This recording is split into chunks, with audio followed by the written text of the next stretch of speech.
Elon Musk does not care about the environment. Years and years ago, I need to apologize because years and years ago, I was a little bit of a fan of Elon Musk in the sense that I liked electric cars.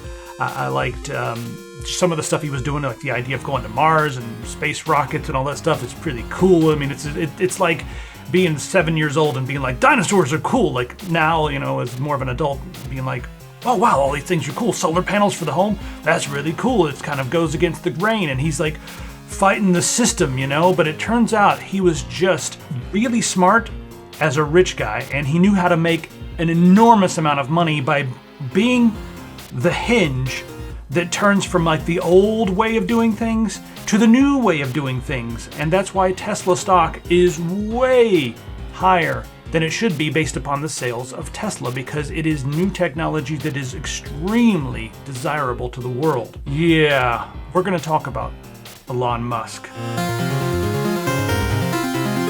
Without activation, you can't change your desktop wallpaper. You can't come in and customize your taskbar. You can't access any of this stuff here. You'll not be able to change to the dark theme, which is extremely important to me. Some of the other new features through Windows Update you won't get, so you definitely do want to activate. Today's content is brought to you by bobkeys.com. This is where I buy my Windows 10 keys, and every now and then I'll snag a game or something, but I just bought my 7th Windows 10 key here for Windows 10 Professional. You're going to get 25% off the prices you see here using coupon code TS25. So this is Windows 10 Pro, 25% off that. You want Windows 10 Home? Also, if you want to get a bundle with Microsoft Office and Windows 10, you can get that. Got all kinds of things. 2019, just lots and lots of things. Oh, this is a double 2PC. After you purchase your key, you just click up here, click on User Center. You click on My Purchased Orders. Just click on View Keys and Codes. Then in the middle of the page, you'll see your product key. Just highlight that. You're going to want to copy this. Then press the Start button on your computer, and then type Activate. You'll see activation settings. Just go ahead and click on that and change product key. Paste it here, then click Next, and you will be activated. So again, thanks to bobkeys.com, TS25, head over there. The links are all on the top of the description. But first off, I want to talk about Elon Musk and Bitcoin. And then what we're going to do is, after we talk about what he's done with Bitcoin, we're going to talk about why Elon Musk does not care about the environment at all. And I'm going to give you reasons why he doesn't care about the environment. But first, let me make sure there we go. Let's go through the timeline of what happened with Elon Musk and Bitcoin. And I'm going to make fun of Elon Musk for Dogecoin. So, May 24th, Elon Musk announces you can now buy Bitcoin. You can now buy Tesla with Bitcoin. I imagine you could sell your Tesla and buy a Bitcoin if you wanted to. Well, half of a Bitcoin anyway. But it's like, check that out. You can pay right here with Bitcoin, showing huge support. There's another institution, another major institution that was like, yes, we're going to support Bitcoin. And guess what happened to Bitcoin's price? It shot up. And then let's go next thing in the timeline. So Elon Musk is talking to Jack Dorsey of Twitter, and they both agreed that Bitcoin had some green credentials, and even where Bitcoin was failing, they said, it's a lot of it's mined in China and a lot of it's done with coal and stuff like that. They agreed that Bitcoin was good technology to help push for green energy around the globe. So that's the next thing that happened, right? All right, let's go forward again. So again, that was on the 22nd of April. Now let's skip forward to the 26th of April. Let me move that out of the way. There we go. Skip forward to the 26th of April. There we go. And all this Bitcoin that Tesla bought, they bought a lot of Bitcoin, but they sold a huge chunk of their Bitcoin. And now this is what the Tesla company publicly sold. We don't know how much Elon Musk has himself, but I would imagine Elon Musk has a pretty good portfolio of this stuff on his own, because let's face one thing. If nothing else, he's not stupid. Elon Musk is not a dumb person. And he knows how to make money. Like a lot of sweaty money. He knows how to make a lot of money. So I'm going to speculate, and this is completely just me guessing. I would guess that he has a lot of Bitcoin on his own, and maybe he sold some, but also a lot of his friends hold a lot of cryptocurrency because he has a lot of rich friends, and rich people all of a sudden, since the last couple of years, have publicly been into cryptocurrency, where they privately were into cryptocurrency in the past, because it was a way for them to accumulate before the masses the poor people found out about how lucrative cryptocurrency was going to be and how it's really going to be the next step as far as currencies around the world and platforms around the world. All right, so now let's skip to today. All right. Tesla has suspended vehicle purchases using Bitcoin. We are concerned about rapidly increasing use of fossil fuels for Bitcoin mining and transactions, especially coal, which has the worst emissions of any fuel. Bound engine? Is that it? Ingenie? Cheers. Thanks very much for that follow. Cryptocurrency is a good idea on many levels, and we believe it has a promising future, but this cannot come at a great cost to the environment. Oh, they care about the environment. Oh, yes. Tesla will not be selling any Bitcoin, and we intend to use it for transactions as soon as mining transitions to a more sustainable energy. We are also looking to other cryptocurrencies that use less than 1% of Bitcoin's energy transaction. Now, Elon Musk has pumped Bitcoin. He's pumped Dogecoin. Both are dirty. Dogecoin in particular is terrible technology. It's older technology. It's based on a coin that's based on Litecoin, and it's not been updated for a very long time. So Dogecoin comes from Lucky Coin, which was a spin-off or a fork of Litecoin, and it is very old, dirty technology. Now, luckily, not a lot of people mine Dogecoin. They just buy it for the meme, and it goes up and down. Dogecoin is also extremely inflationary. Historically, it is more inflationary than the US dollar because they print so much Dogecoin. They just launch millions of Dogecoin onto the market every day. It's the opposite of Bitcoin that is, well, it's not inflationary.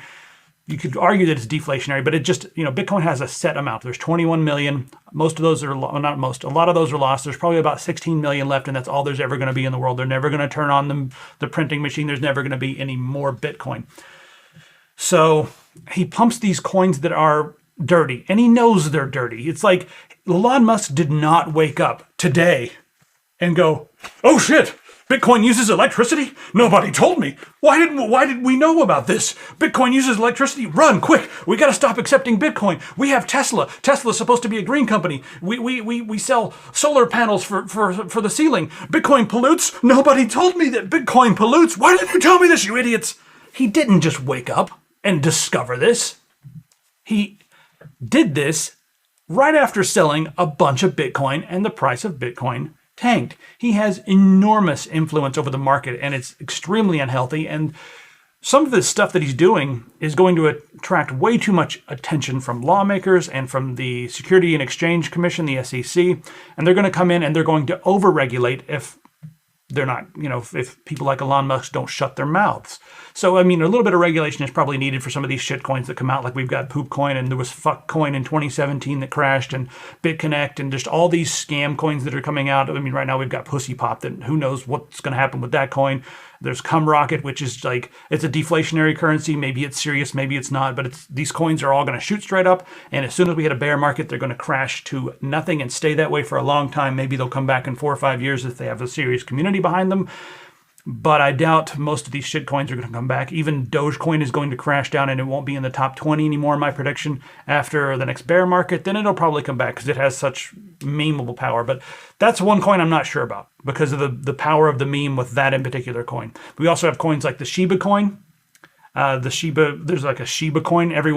They made that, and the people who made Shiba coin, they sent billions of Shiba coin. Or maybe it was trillions. I don't remember. Like trillions of Shiba coin. No, it was 500 trillion Shiba coins to Vitalik Buterin, who is the guy who created Ethereum.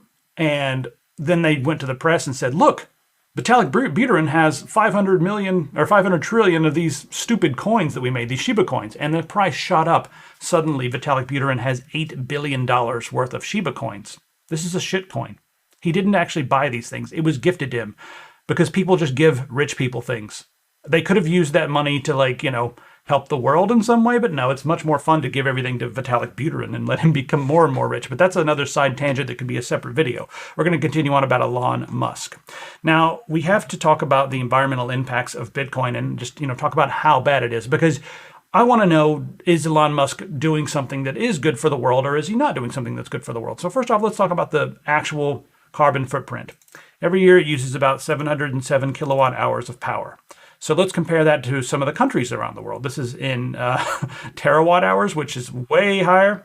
So it's not even on this. It's not even on the list. So let's pick up another thing here. That's something for later. There we go. There we go. Electric power. Scrolling on down here. So, what country uses about that much? Angola uses more than Angola. Belize, Belarus. There we go. It uses less than Belarus. Yeah, it uses it less than a lot of these countries. It uses about as much power as the Ukraine, but the value of Bitcoin is 3 to 4 times. Vitalik donated $1 billion to India. I think Vitalik would be amazing if he donated all the Shiba coins and crashed the price, because that's a garbage coin. I'm sure he's worried about the legal ramifications, because the people are going to start investigating, like, were you in on this? Like, you pump and dumped this coin? But yeah, donating $1 billion to India Relief Fund is a very awesome thing to do. So I'm glad you brought that up. Let's see here what we can find. There we go. Energy right here. Bitcoin energy consumption. So the total carbon footprint is about as much as the Netherlands, which is a lot. And we've got all these conflicting reports about how much of it is done with, where's that stupid article? I've moved it. Come here. This one? There we go. Nope, this one. Damn it. I've lost the article. Maybe I closed it. Anyway, so some articles say that Bitcoin uses 70% renewable energy, while other articles say it uses around 40. We'll split the difference and say Bitcoin probably uses about 50% renewable energy, but it is pushing renewables because it's expensive. Like, energy is expensive. And it's mined a lot in China, where they're using a lot of coal, and that's bad. It's boiling things down to good and bad is usually not the best way to do it, but yeah, that's not good. And nerds, thank you very much for that subscription. Cheers. So we're gonna break it down a little bit more. If you notice here, every year, the carbon footprint is about the equivalent to 1,189,505. Yes, we do sell these on epicpants.com. These mugs, epicpants.com. Anyway, so it's about the equivalent of 1.2 million Visa credit card transactions. Okay, so how many Visa credit card transactions are there every year? Okay, 3.3 billion Visa credit card transactions every year. So I got my little calculator out here. Visa is 1,741 times worse for the environment than Bitcoin. Have you ever heard anybody on the internet? Have you ever seen The Verge write an article? Have you ever seen any, website, especially the environmental ones, write articles about how dirty Visa and MasterCard and bank transactions are for the environment? I'm not trying to argue that these are good.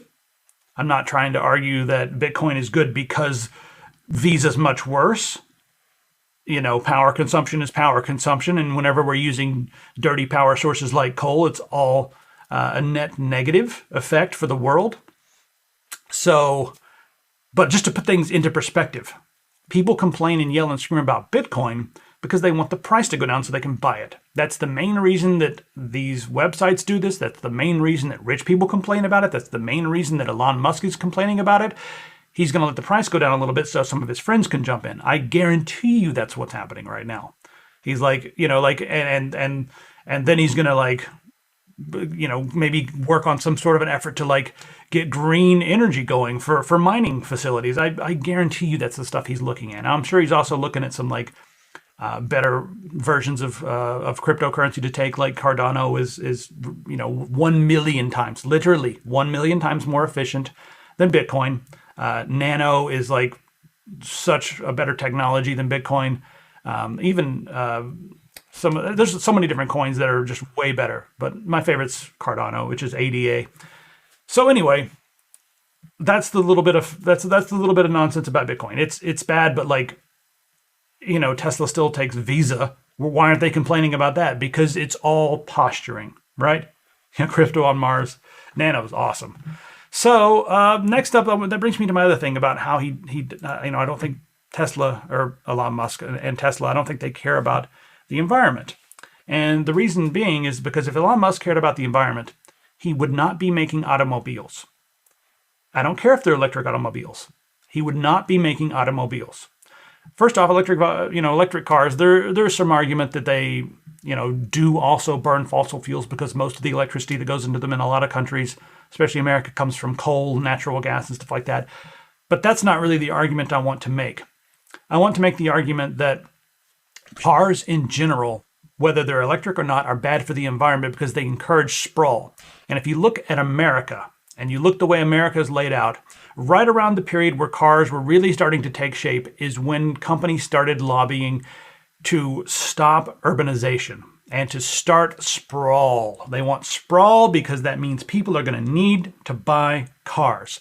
And so suddenly we had a massive amount of growth in the 40s and 50s of suburbanization, where people would just go and they would take vast swaths of the environment and they would chop down all the trees and they would destroy an extremely diverse ecosystem, and they would replace it with just single plants. Like, okay, this entire area here that has like 1,000 different trees and types of grass and flowers and insects and birds, we're going to chop it all down and we're going to use nothing but Tennessee green grass.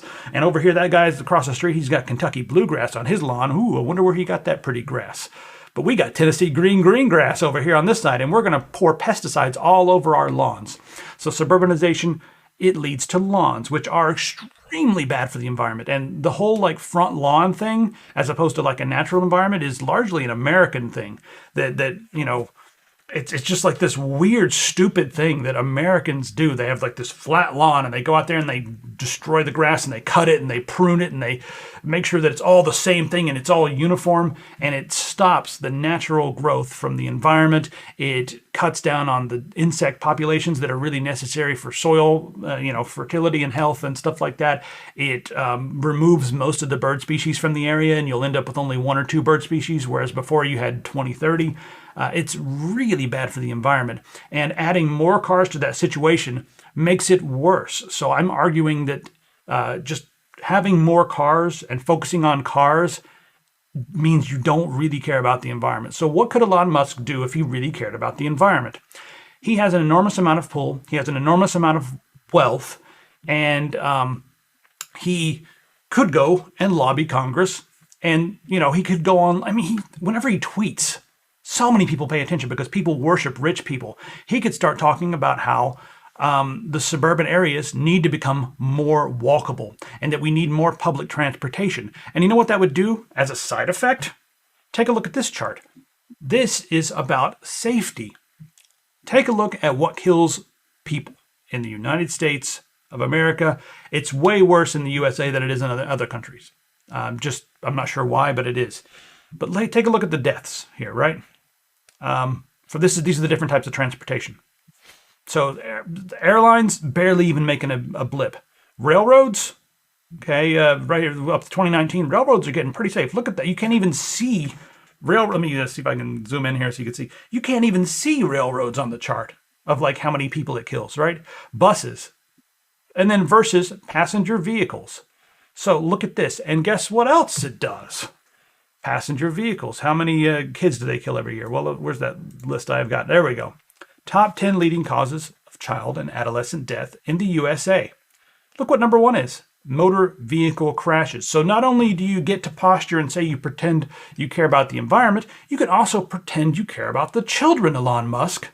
You could say, like, look, cars kill a lot of kids. And I know Tesla cars are safer because they have artificial intelligence and that sort of thing. But there's still a lot of people on the roads who are going to swerve into a Tesla and hit them. That's just what happens when you have this many highways, this many roads, and this much just suburban sprawl. Let me see if I can bring up some pictures of the sprawls here. Look, this kind of stuff. It's a mess. Think of the children, Elon. Come on. So, when you're all about cars, I really have a hard time believing you care about the environment overall. That's one of the worst things that ever to happen to the environment. Suburban sprawl. It kills more animals. It kills more insects. It damages the ecosystem. It creates more of a carbon footprint than even cities because of all the driving that people have to do. And it increases just child death, I guess. It increases, there's so much more danger of car collisions, pedestrian deaths. Suburbanization is one of the worst things that happened to America, and it was done specifically for the car. And I feel like an electric car is putting a Band-Aid on a severed leg. That's all it's really doing. So he really could use his power to be like, we need more train infrastructure. And I'm not talking about his Hyperloop thing that gets all the press and makes the people on the verge just whip it out and play with it right there in public. I'm not talking about that. I'm talking about actual, usable, inexpensive trains. And then Elon Musk has the Boring Company, right? Where you can dig these giant tunnels. And what the fuck is he digging these tunnels for? Oh, for cars. It's all about money. And really, if you look back, and I feel like I should have known this from the beginning, if you look back at like where people got their starts and what they believed in when they were young and stuff, like you can really tell a lot about them. And look where Elon Musk got most of his start. He co-created PayPal, which was all about ways to make money. So from the beginning, he didn't wake up when he was 14 years old and go, I want to help the environment, and I want to have trees growing everywhere, and I want this to be better, and I don't want to use coal. And he said when he woke up when he was younger, he was like, I could take a little fee from every single person in the world who's trying to move money around. And all these banks, their protocols are from the 60s and 70s. And I'm a new smart kid, and I can code something that's modern like PayPal, where we can just move money around on the internet. Explosion, $1 billion. Here you go. And now he's like, I see a problem. Everyone's like all into these, all into these gas guzzling cars and stuff like that. And I can show up on the scene and be like, look at my green car. Isn't that wonderful? And everyone's going to give me all the money in the world. So, yeah, I feel kind of stupid in the past for being like, that's pretty cool. However, the solar panel technology, that's the other thing. He makes solar panels, and there are subsidies. They're different in different states and stuff like that. And I know the federal government has some subsidies, but if we want to get serious about this, and we're talking about Green New Deals and all that kind of nonsense, he could be pushing this idea of needing extreme subsidies, like 95% subsidies on solar paneling. So anybody who gets them, only paying 5% of the price, and then have them pay it over a smaller percentage of time. It would be an amazing investment for the global, power grid, power infrastructure, the whole situation in Texas. Imagine if everyone had solar panels and batteries in their basement, or batteries wherever they put them in Texas, outside their house, in a shed. I don't know. Imagine if that was the case. If everyone had solar paneling, there would have been way less of an issue. So let me read some of these comments here. I know all this is true and I agree, but is there a better hope for space travel than SpaceX? Well, if we funded NASA, that would be nice. I mean, I'm not just going to say the government will come in and solve everything, because I don't think that's true. So, I mean, it is important to become a multiplanetary civilization if we plan to survive, but I'm also a catastrophist who believes the meteor could hit, and I think that we should spend a lot more money on creating like an Earth defense system to monitor meteoric activity. We have a little bit that goes to that, but it's a fraction of what it should be. So, yeah. Did you ever watch the news of Tesla driving without a driver and a baby in a freeway? Bay Area freeway. I thought it said baby. Yeah, I saw that. I would trust driverless cars over cars with drivers until they get hacked. So that would be pretty cool. Let me see if I've got anything else here I wanted to go over. I do want to recommend a YouTube channel here. Let me just bring this up. Echo Gecko. Extremely well-researched YouTube channel that covers suburban sprawl. It covers city layouts. It covers a lot of it's city planning, but it'll give you an idea of how things changed from back in the day when, like, let's just put it this way, like way back in the day, when you went to go shopping, you went downtown. And where were all the buildings? The buildings were right on the edge of the street because you could walk to the grocery store, and the buildings touched the sidewalk, right? The sidewalk big building, big fuck off building sitting right here. And if you lived in an apartment building, you walk outside, you step onto the sidewalk. You don't walk outside, go across a huge parking lot, and then get in your car and drive somewhere. But as the car took hold of America, all of a sudden the buildings, they were right here by the sidewalk. They got moved way back. And that's frankly kind of ugly, which, believe it or not, psychologically, people no longer want to walk around in these areas that are dominated by cars and parking lots and hideous late capitalist ugliness. Nobody wants to walk around in that. If you look at just developments that arose before 1970 with older architecture, and just even if they've had been renovated or whatever, they're usually closer to the street and stuff like that. They have way higher percent of the population that walks, which helps also cut down on the epidemic of obesity that we have in a lot of places in the world. But mostly that's more of a suburban problem. They don't get the 30 minutes of walking every day. When you live out in the middle of nowhere, you have to drive everywhere. You want to go, even very short distances, you have to drive. And, a lot of that's because they separate the commercial areas and the residential areas by such large, they put like a giant plaza of bullshit, and then all your houses are like off, and you have to drive a couple miles to go get like, whatever. You live close to the the first shopping mall in the USA. The first shopping mall in the USA came about because they were trying to more urbanize the suburban areas, because there's a lot of different factors that go into that. It was psychologically affecting people. They weren't communicating with their neighbors as much as they do in urban environments. They needed to feel. It's very important to have that feeling of urbanization. It's like a feeling of connectedness, and it's also walkability is extremely important. So they were trying to recreate some of that stuff.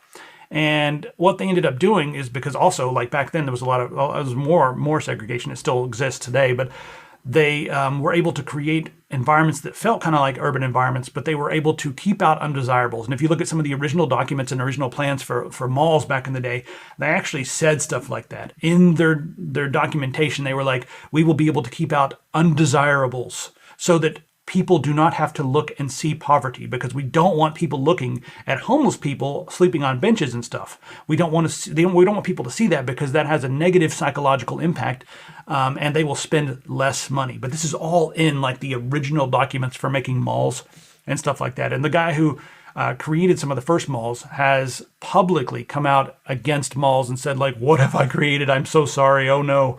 So yeah. We have that whole 80s, 90s mall rat culture, which is a American phenomenon. It's pretty interesting. Most of the people around here are all proud of that. It's pretty cringe. That's kind of funny. All right, so let's read some more comments from Panasan. Okay, it's not SpaceX trying to get the people into space. All trips. Yeah. Everyone's trying to make money. So if have you talked to people from Texas? They are crazy into this in a bad way. Expand on that a little bit. What are you meaning there? So yeah, throw some more comments at me, and I think that's about all I pretty much got to say about Elon Musk and all this stuff. He don't care about the environment. He cares about money, and he's got all the components to look cool. He's got his artistic, technically savvy wife. He's got his company that looks really good when it comes to like being modern and hip. He's like the embodiment of what old money sees as new but safe. You know what I mean? It's like, oh, I'm moving in a good way. Move outside the Atlanta perimeter, and it's Atlanta has one of the worst sprawls in the world. And it's such hell trying to get inside the city by bike, moving back into the city, the limits in a month. Yeah, I would do that if I was in Atlanta. Atlanta has one of the worst sprawl problems in the world. I mean, most of the Bible Belt has a pretty bad sprawl problem because they really like cars and trucks and oil and stuff like that. So there's a lot of incentives for that. And if you want to look into who killed the electric car, a lot of that has to do with General Motors and stuff like that. The electric cars have been around for decades. And General Motors came in and did everything they could to stop the electric cars. They created an electric car. Then they're like, whoa, what are we doing? We want to sell gas and stuff like that. But also, if you look back in the day, many of the cities across the country were building amazing mass transit, rail lines, subways, and that sort of thing. And then companies like General Motors and whatnot, they started buying up the rights in different cities to build out this infrastructure. And then what they would do is they would buy up the rights and not build up the infrastructure. They would basically spend the money so that no one else could build rail lines there. And then they would force those communities and force those new cities to become car-centric. And that is one of the big problems that we've had in America. It's just we made the car, and in the last 100 years, the car has taken over. So in Texas, everything is taxes. It just cracks me up. In taxes, everything's zoned. So this part is only for shopping. This part is for car. This part is for housing. That's kind of how it works. If you look into Europe about the zoning and stuff like that, it's completely different than the way things are zoned in America. Even when you have a little bit of sprawl, which doesn't really exist to the same extent at all in Europe. But even when you have a little bit of sprawl, they mix in little pockets of commercial in between the sprawl. So you can have like small shops in New York City. They call them bodegas and stuff like that. So if you need to do something, you can still walk. And if you look around the world, a lot of the space is urbanized to an extent. It's walkable. I think compared to Japan, we use our cars hundreds of percentage points more than they use their cars. It's pretty ridiculous. I convince people who drive every day and aren't depressed about it have never ridden a train to work. Yeah, if you lived in any civilized city that has a train system, and then you move to any system any city that doesn't, it is shocking. You're like, what? What kind of city is this? You know, like you go from New York City to Dallas, and Dallas is a pretty city. And then you realize if you want to go anywhere downtown, you got to get in your car, go look for parking. It's just absolute nonsense. And if you go to Taiwan, all of a sudden you can traverse the entire city underground. And so even if you like get out and you're at a stop, Taiwan is super hot and super humid. I've walked miles underground through giant like mall-like structures, arcades, and stuff like that. All air conditioned. Of course, it's just capitalism everywhere. There's people selling stuff. But you can walk from point A to point B underground if your train doesn't go to where you want it to, want it to end up. But usually you can get where you want to go. Hong Kong, similar, just amazing rail lines. Japan. They all have this amazing subway infrastructure. And Cincinnati has one of the biggest, most beautiful underground subway systems of any place in the country, and it was never activated. It was built right around the time when everyone started lobbying for car use. And it would have been a system to not really rival New York, but like on that same scale, like pretty ridiculous, huge system. Cincinnati was also a much bigger city back in the day because it was the hog capital of the Midwest, like hog production, like hog products. And that required a lot of transit in and out because people eat a lot of pig. People love their barbecue. They love their bacon and stuff like that. But that all moved up to Chicago. And that's one of the things that helped Chicago evolve much faster than Cincinnati. Cincinnati could have been the Chicago of the Midwest, but it ended up being Chicago because Chicago is the Chicago of the Midwest instead of Cincinnati. Anyway, let me read some more comments here. I'm going to put this on YouTube. I'll probably cut the video off here and throw it on YouTube. The biggest accomplishment by Ford was the modernization of mass production. Yeah, not exactly. Just mass production, get all those cars out there. Better options will overtake SpaceX. I wonder what those better options are going to be, because I have a hard time seeing anything that's not just about making money. I feel like most of the drive in modern society is next quarter profits. And I can't see, the thing is, like, you have the video gaming industry and like EA and Activision and now Ubisoft, they're all making games as a live service. Ubisoft just a few days ago announced that they're going to start doing games as a live service. And that is because if you look at a company like EA, they only made 26% of their profit last year from game sales. All the rest of that was loot boxes, in-game purchases, and predatory monetization practices. So if you take all that and you see these big companies that have boards and are publicly traded, they all want one thing: next quarter profits. That's at the expense of everything else, and it is their legal obligation to do that at the expense of human life, at the expense of shady business practices, anything. So the percentage was 26%. EA made 26% of their money from selling games, and all the rest was made from predatory monetization practices. That's the word we're going to go with. Good old AAA. And Ubisoft just announced a couple of days ago that they are going to start doing the same thing now. They're going to start making games as live services. They want to make free games because they look at the thing and they're like, wait a minute, EA only made 26% from game sales. They're like, you know what? What if we don't even sell the games? We just give our games away and then load them up with, you got to buy the guns, you got to buy the skins, you got to buy everything. Because the whole idea is that you get your games into more hands, and then you'll have a bigger piece of the pie that you can use for predatory monetization practices. So Ubisoft, not only are they a company full of rapists who cover for one another, now they are going full on into predatory monetization policies. So fuck Ubisoft. Even though they make cool games, it makes me sad because Ubisoft makes cool games. Not just Capcom seems to be the one that's really hitting it out of the park right now with, AAA making good AAA games that are not too predatory and stuff like that. Oh, well, Street Fighter was pretty bad, but God, I don't know what that means, Kings. So, yeah, but anyway, what I was saying with that is that I don't know if I trust any company to do anything that has to do with space and have it mean anything for the common society. Like, is it going to have any material difference for the regular humans that live and exist in this world? No, it's only going to benefit the rich, and it's only going to benefit the bottom line, and it's going to be all about next quarter's profits until we move to something that's not just based on profit.